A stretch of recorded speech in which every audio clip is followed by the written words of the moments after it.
I walk around like everybody else. Hey, Karen. Come on, Nate. Ready to party? But inside, I just feel like I'm a stranger in my own life.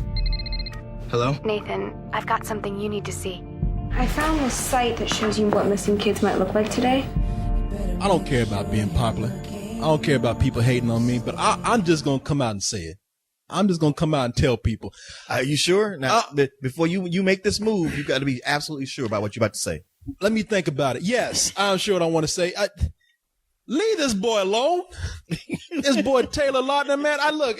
I know he ain't the greatest actor in the world, but no, he's not. But shit, man, people are just jumping on him like it's his fault that this movie's not good. Well, he don't help. He doesn't help it, but he don't help. But I will say that when it comes to listing the bad things about this movie, he's not on this list alone. Matter of fact, if I did a top 10, I don't think he'd be above number 5. Well, I'm just looking at him. This is a movie where it's one of those films where you just look at it like, damn, this director's bored.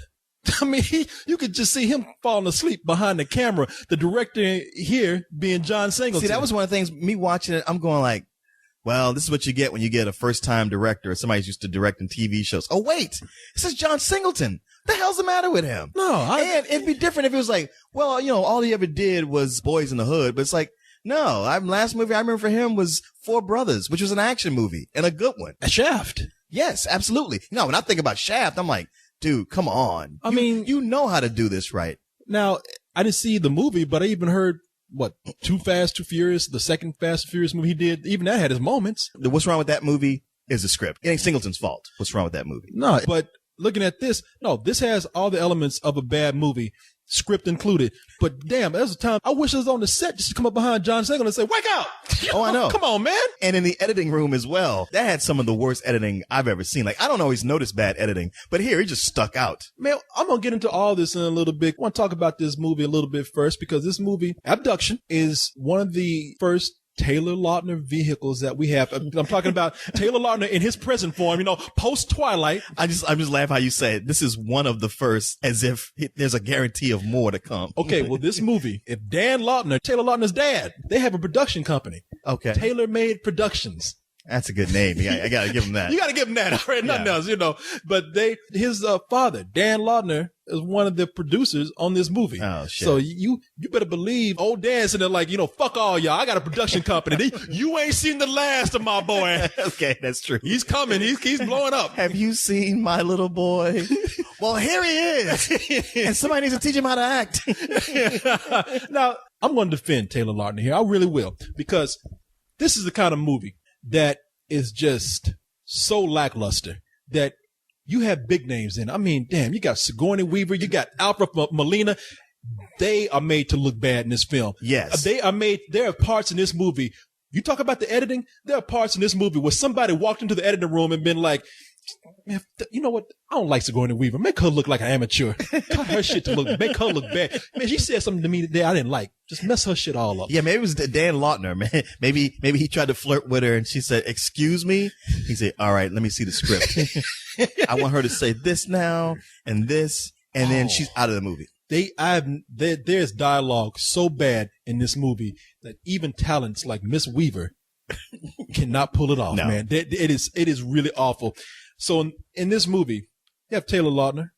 What's this boy's name in the movie, man? Nathan. Yeah, Nathan. Yeah, Nathan. I would say it louder, but my teeth are in the way. No, again, I'm going to defend this boy. But Nathan, last year of high school, he's about to graduate. He's having fun out there with his friend and his other token black friend. And, that's like a Nickelodeon cartoon. You always have two friends, and one of them is a black nerd. Yeah, one of them has to be not just black, but a black nerd. Yeah. And they're crazy. They're riding at high speeds on the hoods of cars. They're going to parties that parents don't know about and trashing the place.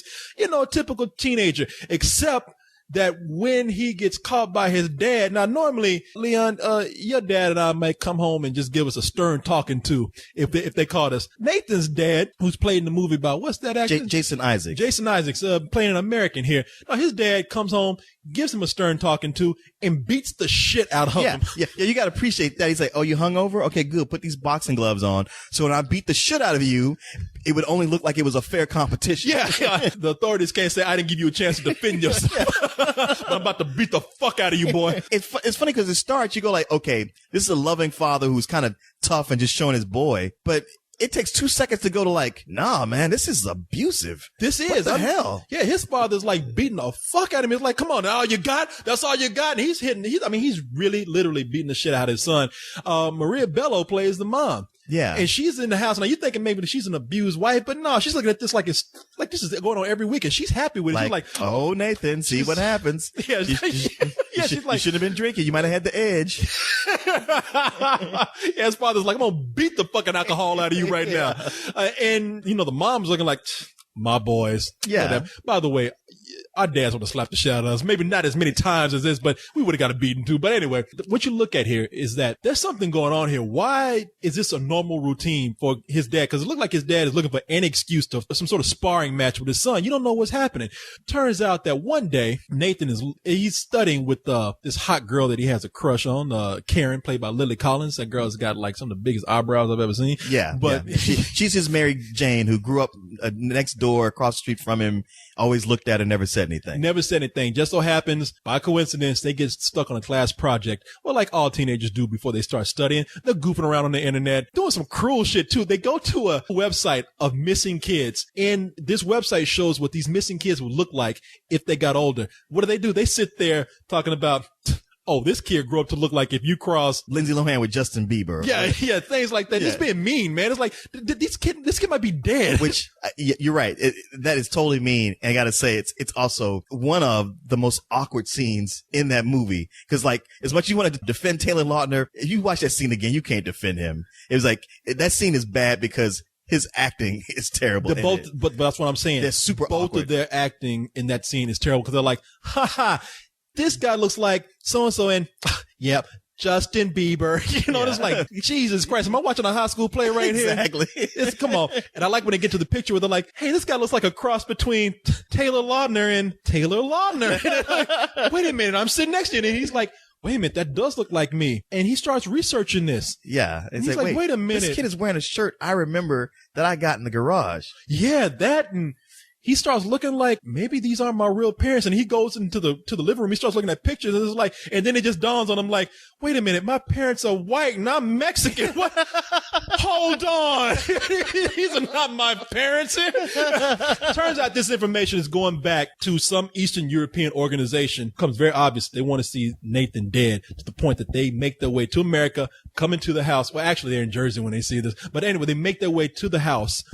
They bust in, they murder Nathan's parents, and that's where we realize there's something else going on here because before Nathan's parents are killed, they're kicking the shit out of these assassins. Yeah. Maria Bello, who just seemed like a regular housewife, when trouble starts, she gets a scene. A poorly edited stunt woman comes in and beats the shit out of these guys, these assassins, before she's taken out his dad. His dad's like, get out of here. Run, Nathan. Run. I said run. Yeah.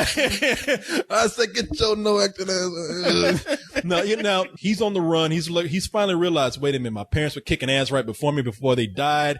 They're not my parents. I'm kicking ass too. And I was getting the shit beat out of me for what I thought was no reason every day. I'm part of some bigger conspiracy. Maybe CIA, maybe something else. I don't know, but I better run for my life. Even his therapist somehow is involved, played by Sigourney Weaver.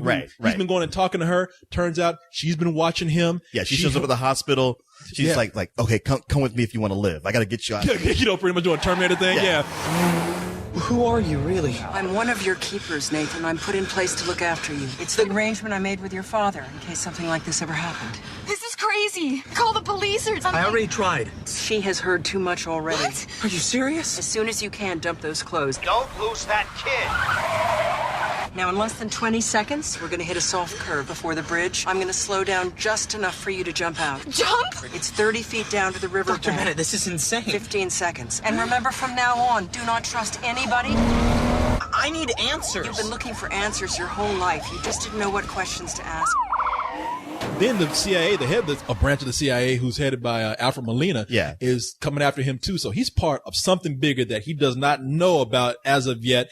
And he's trying to piece this all together while he's trying to run and save the life of not only himself, but, well, you know, this girl that he needs to have sex with at some point. So he better save her ass. Yeah, know? No, you got to save the pussy. Yeah, exactly. In fact, that should have been the slogan of this movie. Got to save the pussy. But now the problem with this movie for me is not Taylor Lautner, because like I said, everybody in this movie is made to look so bad. Sigourney Weaver is given lines like, "I hate balloons." And then in a badly edited scene, releases balloons in front of a camera, a security camera in a hospital, which doesn't make sense because how many